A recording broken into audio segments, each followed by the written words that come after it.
Bonsoir, mesdames, messieurs, ici Sébastien Delarive. Afin de discuter des derniers événements qui ont éclaboussé le ministère de la Finance, nous recevons le ministre. Bonsoir, monsieur Delarive. Qui vous a dit de parler, monsieur le ministre? Je m'adressais aux téléspectateurs. Ah, mais bien sûr, je voulais seulement...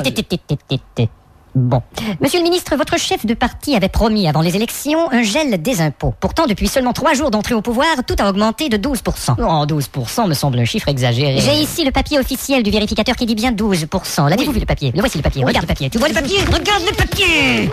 Alors, qu'avez-vous à répondre à cela? Écoutez, il ne faudra que le temps de mettre en place un système adéquat de perception.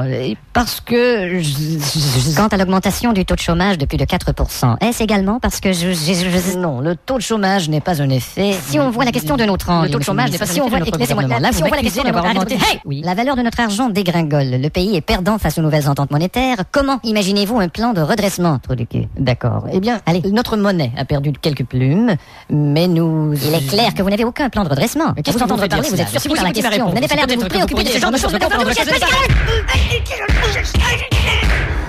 Monsieur le ministre, oui, monsieur Delarive, vous avez récemment fait l'objet d'un scandale. Un scandale, c'est-à-dire, ce n'est pas parce qu'un ministre bourré se fait prendre dans un sauna avec une prostituée, ainsi que 12 mineurs, en ce moment, et 2 évadés de prison. C'est-à-dire que 3 kilos de cocaïne, si vous vous souvenez, 12 mitraillettes de contrebande, il y a là-dedans, et le tout dans un appartement payé à même les fonds publics. Il faut comprendre dans le secteur le plus cher. Je veux dire que propriété de la mafia. Écoutez, et des nazis. Oui, mais et des terroristes. Non, dans l'exercice de vos fonctions. Il faut savoir. Stationné en zone interdite. Bon, d'abord, à 5 reprises.